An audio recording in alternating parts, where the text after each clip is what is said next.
Live from downtown Detroit, Local 4 News at noon starts now. Under investigation, the organization responsible for helping keep the Detroit Police Department in check is now being questioned about a scandal of its own. Good afternoon, and thanks so much for joining me. I'm Christy McDonald. Today, the Detroit Board of Police Commissioners is at the center of several investigations over a possible payroll scam, and we are hearing at least 2 board staff members could soon be out of a job. Victor Williams picks up the story from here. He is live downtown with more for us. Victor. Yes, Christy, well, this is not a good look for the Board of Police Commissioners, as these are some very serious allegations. Basically, it's what's being considered a payroll scam. Now, the allegations consist of some of the oversight board paying fake employees and then trying to cover it up by destroying documents that show the evidence.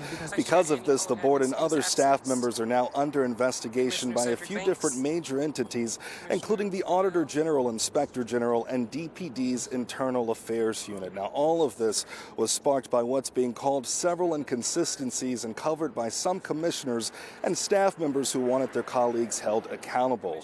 In a letter sent out to the press regarding this matter, Board of Police Commissioners Chairman Brian Ferguson said the board and staff members are committed to being fully cooperative with the investigation. Now, 2 staff members have been placed on administrative leave and will have their access to personnel records and operational systems taken away.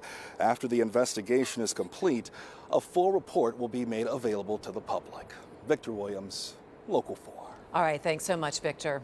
Another American is being detained in Russia for allegedly spying, but this time it's a reporter for the Wall Street Journal. NBC's Kelly Kobiea has the latest from London.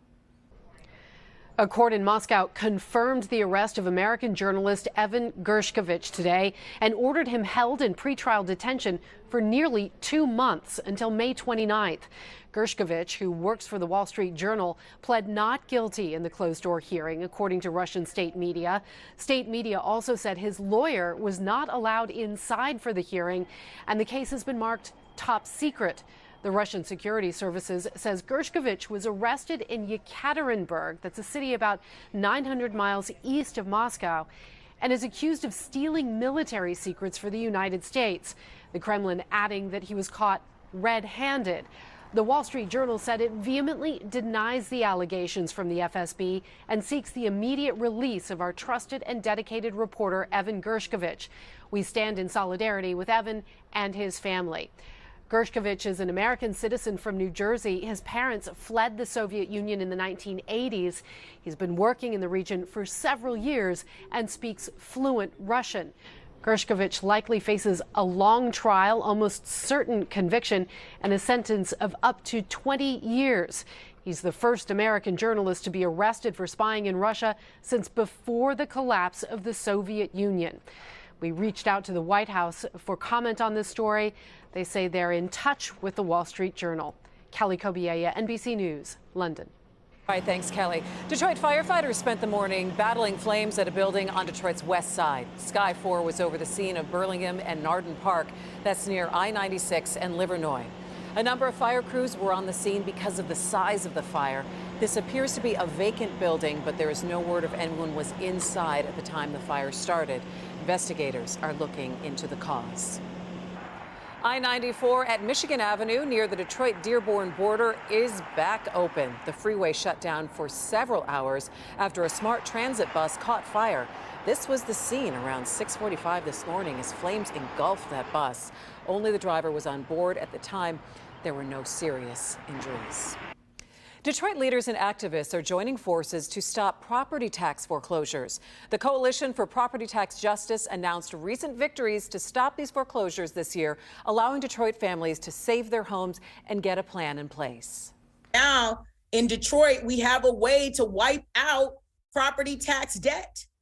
And with this My Half money, all you need to do is articulate a COVID reason. Baby, I can give you a COVID reason for everything. My Half can help pay up to $25,000, which is a really good amount, and it can go towards delinquent mortgages, property taxes, utilities, and more. The funds are limited, so this is a call to action. So the time for you is now to apply. There are a lot of resources on this, so for more information on how you can apply, just head to clickondetroit.com. All right, in great spring news, baseball is back. The Detroit Tigers are in Florida today to take on the Tampa Bay Rays at the Tropicana Field. After a disappointing, that's one word for it, 2022 season, fans of the front office are hoping to see a rebound. First pitch is just after 3 p.m. And the Tigers' home opener, of course, will be April 6th against Boston. We will be outside Comerica Park all day long covering the fun for you. And when we think about opening day, we think about spring, we think about warm temperatures. But Ashley, I've been at opening days where I've been sweating, but I've also been at one where there is snow. So, it's always a toss-up here in Michigan in spring. Absolutely. That is Michigan for you. But we just got new data from Climate Central, and I wanted to tell you that the baseball season overall is heating up. So as you prepare for home runs and strikeouts this season, you might need to prepare for some slightly warmer conditions. So the data that they have been crunching since 1970 through 2022 last year for the season here in Detroit over at Comerica Park, where we're looking at about March to October. On average, the season has warmed up by 3.5 degrees. So we will continue to watch that warming trend going into the summer months. Right now, as we take a live look downtown Detroit, it is beautiful out there. Blue skies. The river looks nice and calm as well, reflecting the blue from the sky.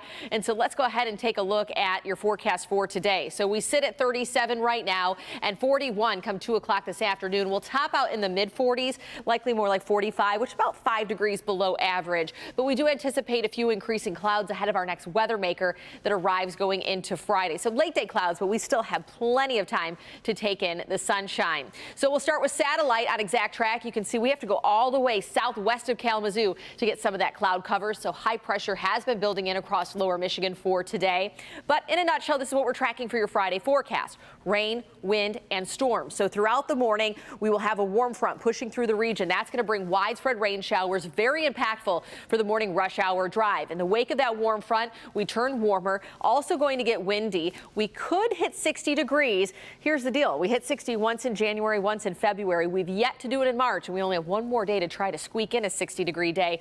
We're going to get awfully close to it come tomorrow afternoon. As we then track the evening conditions for your Friday, we have a trailing cold front attached to this low, and that could spark a couple stronger storms across portions of lower Michigan. So we'll have more details on our severe threat going into your Friday, and if some rain will change over to snow for your Saturday. That's all in your full forecast in just a few minutes, Christy. All right, sounds good, Ashley. We'll see you in a bit.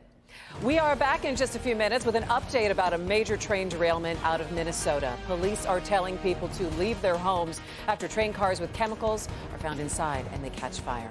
Plus, we are heading to Rome, where we are getting an update on how Pope Francis is doing after he's taken to the hospital for breathing difficulties. Stay with me. We'll be right back.